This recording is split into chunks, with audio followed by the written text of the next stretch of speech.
My name's Alan MacIntyre, and I work under the nom de plume of Loose Canine, which is kind of a weird way of getting out of my own way, I suppose. It just gave me permission to be more experimental and do things that I wouldn't normally do, and to be, I suppose, ultimately less self-critical and just kind of do stuff. So my work's taken an interesting direction because I am kind of thinking of myself in the third person in a way, at least as an artist. So it's a way for me to separate the art from the rest of, daily life kind of thing. So I'm from Southern Ontario originally, so Scottish heritage, but I, definitely an Anglophone, struggling to learn French, and it's way harder than I thought it would be. But I graduated from the University of Guelph. I graduated in sort of the early 80s, actually. So I'm getting up there. I pursued my art career for a number of years, and then I think for economic reasons, definitely for economic reasons, I found myself working in and around advertising and communications and design and stuff like that. So I worked in advertising, which was primarily how I made a living and paid the mortgage and fed the kids and sent them to school and all that other good stuff. So that's kind of it in a nutshell. So I'm back to kind of where I started in a way. There may be some similarities, oddly enough, to the work I was kind of doing in my early 20s, but it's generally a very new direction for me. For a very long time, I was working quite sporadically, and I would end up doing maybe sets of 4, 5, 6 pieces that were of a certain ilk or a certain style or direction. I found that I would kind of max out at about half a dozen pieces, and I would, and I think because I was being very self-critical, I would get frustrated and then not paint for a long time, and then go and do something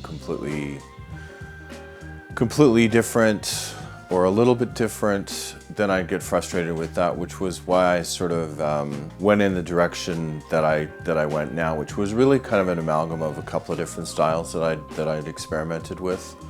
I first started experimenting with house paint, and I really liked the fluidity of house paint.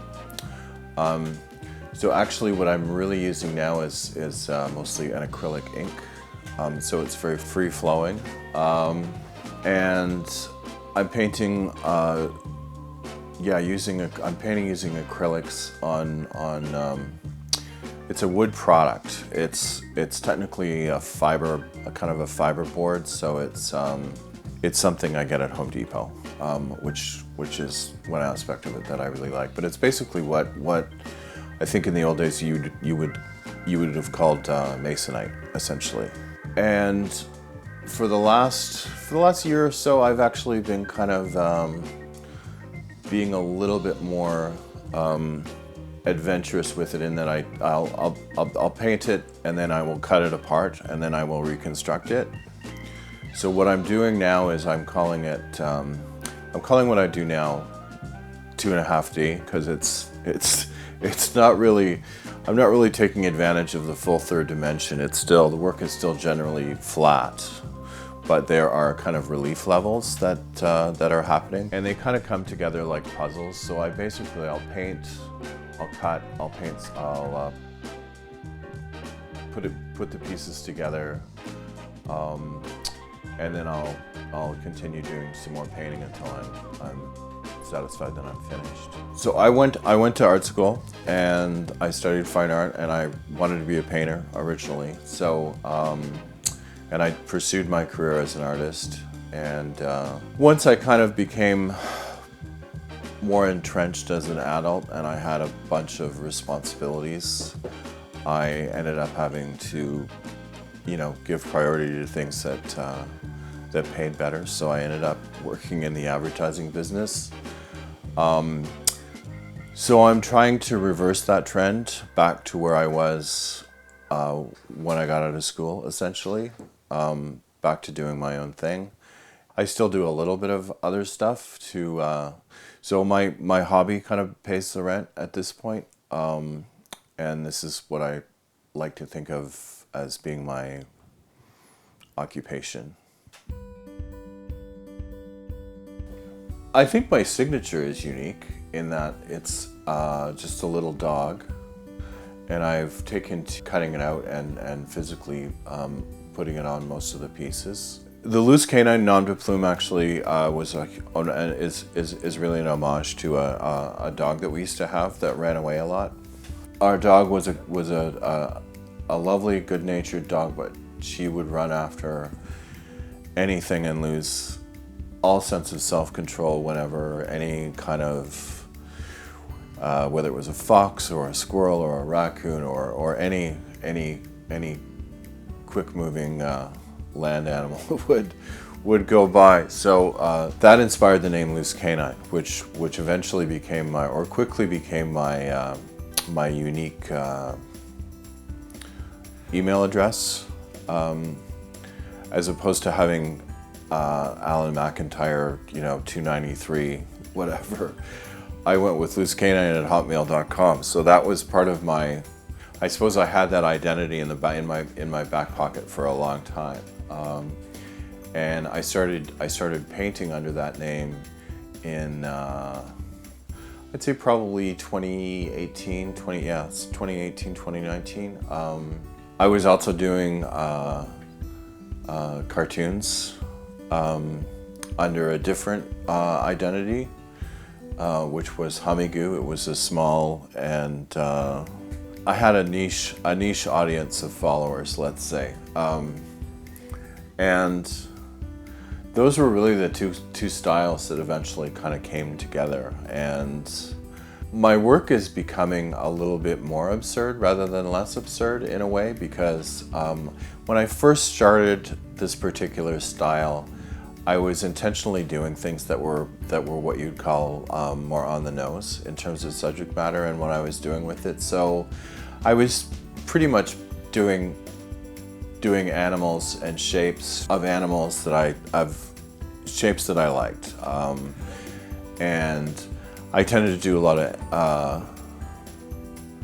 lot of moose and polar bears because I really like those shapes. I really like the volume in a hippopotamus or a polar bear or a moose, and I actually kind of really like the ugliness of a moose. My work has become a little bit more whimsical as I kind of move forward. So I'm having a little bit more fun with what the animal characters, if you will, are doing, and what kind of settings they're in, and yeah, I'm just having fun with it. So I'm becoming there's definitely a little bit more freedom and whimsy kind of developing as I go forward. At one point, I was working in two very different styles, and one was completely abstract using house paint, and the other one was very much very tightly executed.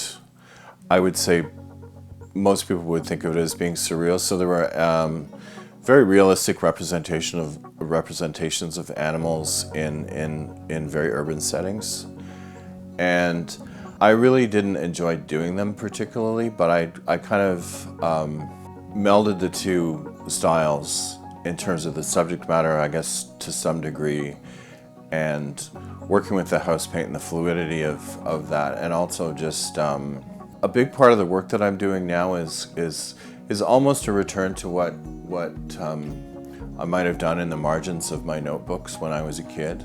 Like, there's a strong element of just kind of free-form doodling that goes into my work. So those tend to be the patterns that I make, and I guess one other thing that I would say that differentiates the work that I do from probably most other people is most artists would tell you that they paint light in terms of how they depict form. And I don't really paint light at all. I paint, I'm kind of drawing from more of a sculptural background, which is to say a lot of the time I'm almost using kind of a wireframe. My work is very linear, so I have lines that go across forms. So I like to go across forms and define planes with lines and with patterns, more so than light and shadow. I don't know that I'm trying to convey a message particularly. I think people will draw their own conclusions and bring their own narrative to it. So I'm not really trying to be instructive or even particularly tell a story. I'm more interested in what kind of stories people bring to them.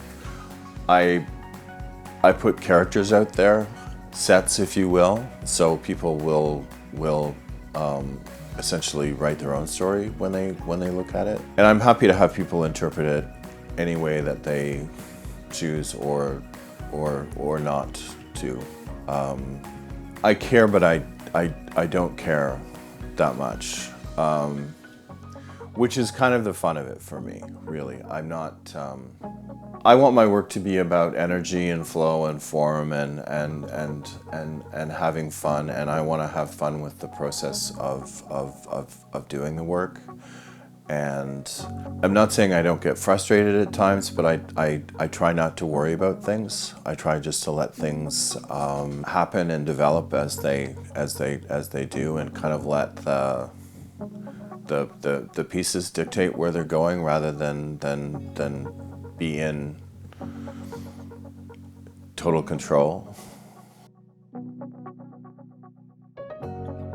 I wouldn't say that the pandemic has particularly affected me greatly, just given the fact that I'm used to working at home, and I have worked at home for almost a decade. So it's interesting to me to see the pandemic kind of bring what I always thought worked for me to everyone else, which is the idea of working remotely or working in isolation. The thing that I do miss, having been through the pandemic, the thing that I missed the most was going out to places and being able to just go to a coffee shop or meet people or go to social events or social gatherings. Other than that, the pandemic hasn't really affected me much physically, or in terms of the way I conduct my life. And in some disturbing ways, it's also made me understand even further that people believe the things they want to believe. And I think the COVID-19 pandemic probably brought more light in terms of my perception of how people process information, in that we're now in a choose your own facts post objective reality kind of stage. I think the ability for people to choose their own facts has really been brought out by COVID-19. I think possibly more due to the massive proliferation of content. So people are free to believe whatever they want to believe, but that's what I find most interesting and scariest possibly is the rejection of objective fact by a lot of people. The advice that I would have for people who are working making art would be to keep track of everything. And I only say that because it's an